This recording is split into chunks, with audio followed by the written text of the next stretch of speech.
بالآيات والذكر الحكيم দৌলতপুর নোয়াপাড়া দারুল উলুম মাদ্রাসা কর্তৃক আয়োজিত আজকের এই বার্ষিক ইসলামী মহাসম্মেলনের আমার অত্যন্ত শ্রদ্ধাভাজন মোহতারম সভাপতি, মঞ্চে উপস্থিত দিগার হযরত উলামায়ে কেরাম, প্যান্ডেলের নিচে সমবেত ইসলাম প্রিয় মুসলমান ভাইসদ, পর্দার আড়ালে বসে আলোচনা শুনছেন আমার সম্মানিতা মোহতরমা মা ও বোন।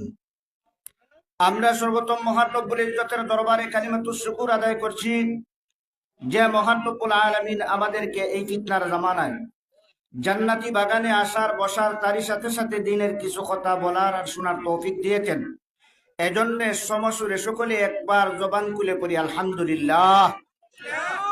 আলহামদুলিল্লাহ। আল্লাহর রাসূল সাল্লাল্লাহু আলাইহি ওয়াসাল্লাম হাদিসের মধ্যে বলেন, আলহামদুলিল্লাহি তামলাআন ওয়া তামলাউ মা বাইনাস সামাওয়াতি ওয়াল আরদ। আল্লাহর নবী বিশ্ব নবী মুহাম্মদুর রাসূলুল্লাহ বলেন, কেউ যদি এক মর্তবা আলহামদুলিল্লাহ অথবা সুবহানাল্লাহ বলে, আল্লাহর নবী বিশ্ব নবী বলেন আকাশ থেকে নিয়ে জমিন পর্যন্ত যত জায়গা ফাঁকা আছে সমস্ত ফাঁকা জায়গা বান্দার সুবহানাল্লাহ এবং আলহামদুলিল্লাহর সওয়াবের দ্বারা পরিপূর্ণ হইয়া যায়। জোরে বলেন সুবহানাল্লাহ। মুহতারাম হাজিরিন, আমি আপনাদের সামনে পবিত্র কালামুল্লাহ শরীফের 114 সূরার মধ্যে একখান সূরা, এই সূরার নাম সূরা সফ। এই সূরা থেকে ছোট্ট একখানা আয়াতে কারিমা তেলাওয়াত করেছি। আল্লাহ রাব্বুল আলামিন আমার তেলাওয়াতকৃত আয়াতের মধ্যে বলেন, ইয়া আইয়ুহাল্লাযীনা আমানু হাল আদুল্লুকুম আলা তিজারা।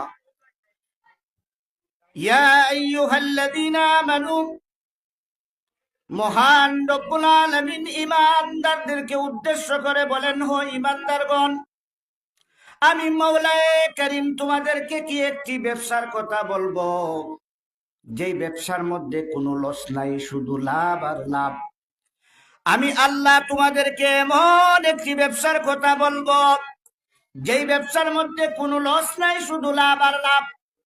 এমন একটি মাত্র ব্যবসা যদি তোমরা করো, আমি মাওলায়ে কারীম তোমাদেরকে এই ব্যবসার বিনিময়ে 5টা পুরস্কারে পুরস্কৃত করব। বলেন সুবহানাল্লাহ। আমার আল্লাহ বলেন, ও দুনিয়ার মুমিন মুসলমান, তোমরা যদি আমি মাওলায়ে কারীমের সাথে একটি মাত্র ব্যবসা করো যেই ব্যবসার মধ্যে কোনো লস নাই, শুধু লাভ আর লাভ, এমন ব্যবসা তোমরা একটি করবে, ওই একটি ব্যবসার বিনিময়ে আমি মাওলা তোমাদেরকে 5টা পুরস্কারে পুরস্কৃত করব। বলেন সুবহানাল্লাহ। 5টা পুরস্কার আপনারা জানতেন। এই যে আয়াতে কারিমা তেলাওয়াত করেছি, আল্লাহর নবীর এক সাহাবী, যেই সাহাবীর নাম হযরতে উসমান ইবনে মাকদুম রাদিয়াল্লাহু তাআলা আনহু। হযরতে উসমান ইবনে মাকদুম রাদিয়াল্লাহু তাআলা আনহু নবীর খেদমতে এসে বলেন, ইয়া রাসূলুল্লাহ, ইয়া হাবিবাল্লাহ, ও আল্লাহর নবীজি, আমি জান্নাতে যাইতে চাই, সোজা জান্নাতে যেতে চাই, কিভাবে তাড়াতাড়ি আমি জান্নাতে যেতে পারবো আমাকে বলে দেন। নবীজি বলেন, ও উসমান ইবনে মাকদুম, জান্নাতে যাওয়ার অনেক রাস্তা বিদ্যমান, তুমি কোন রাস্তা দিয়ে জান্নাতে যেতে চাও? বলে, ইয়া রাসূলুল্লাহ, ইয়া হাবিবাল্লাহ, ও আল্লাহর নবীজি, আমি জান্নাতে যেতে চাই, কিন্তু 5টা বাধা আমার সামনে। প্রথম নম্বরের বাধা হইল আমার স্ত্রী। প্রথম নম্বরের বাধা কি? আমার স্ত্রী। আমি চাই আমার স্ত্রীকে তালাক দিয়ে একমাত্র রব্বুল আলামিনের ইবাদতি করে জান্নাতে যেতে চাই, আপনি আমাকে অনুমতি দেন গো নবী। নবীজি বলেন, ও আমার সাহাবী উসমান ইবনে মাকদুম, তুমি জানো নি আন-নিকাহু মিন সুন্নতি ফামান রাগিবা আন সুন্নতি ফালাইসা মিন্নি। আমার নবী মুহাম্মদুর রাসূলুল্লাহ বলেন, আমি নবীর সুন্নত হলো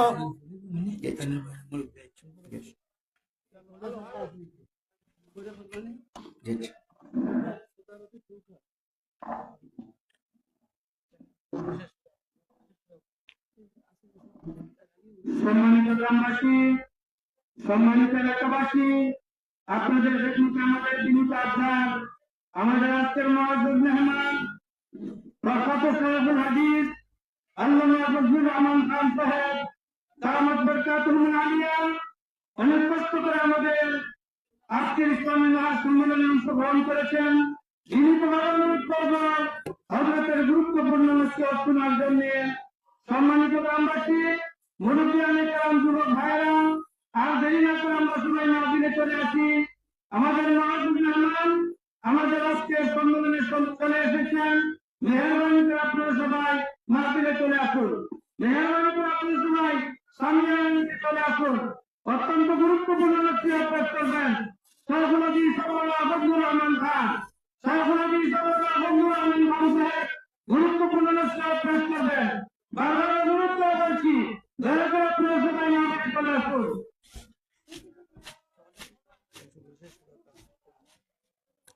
আল্লাহর নবী সাল্লাল্লাহু আলাইহি ওয়াসাল্লাম বলেন, ও আমার সাহাবী উসমান ইবনে মাজনুন, তুমি তোমার বিবিকে তালাক দিতে চাও কি জন্য?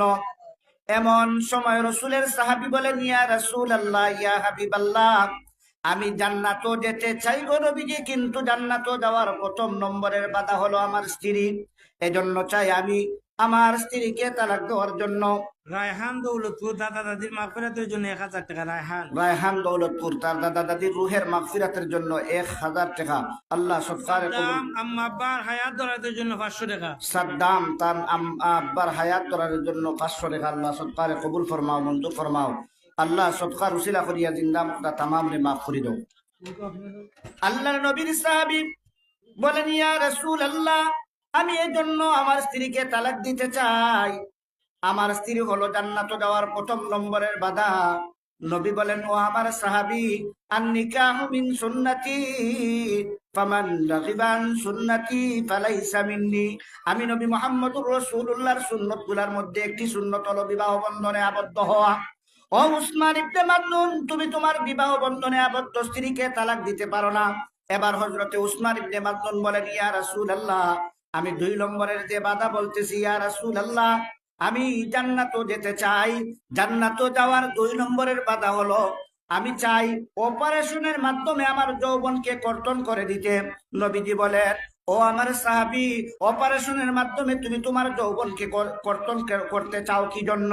বলে, ইয়া রাসূলুল্লাহ, ইয়া হাবিবাল্লাহ, যৌবনের দ্বারায় অনেক সময় অনেক ধরনের গুনাহ হয়ে যায়।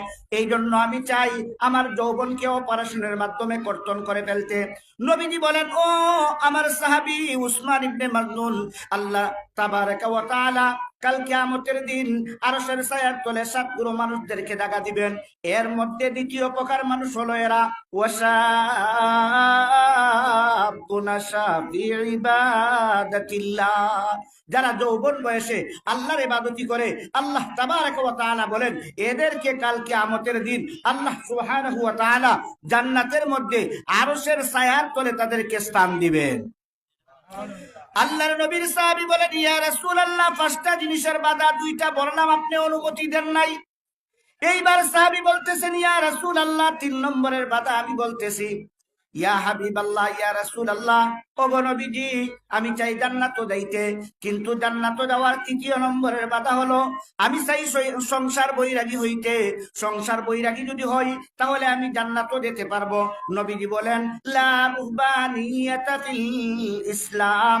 ও আমার সাহাবী উসমান ইবনে মাজনুন, তুমি জানোনি ইসলামের মধ্যে সংসার বৈরাগীতা বলতে কিছু নাই। এই জন্য আমি নবী তোমাকে সংসার বৈরাগী হওয়ার অনুমতি দেই না। এইবার যখন হযরত উসমান ইবনে মাজনুন বলতেছেন, ইয়া রাসূলুল্লাহ, আমি 3টা জিনিসের অনুমতি চাইলাম কিন্তু আপনি দিলেন না, 4র্থ নম্বরের জিনিস আমি চাই গো নবীজি। নবীজি বলতেছেন, ও আমার সাহাবী, তুমি কি চাও?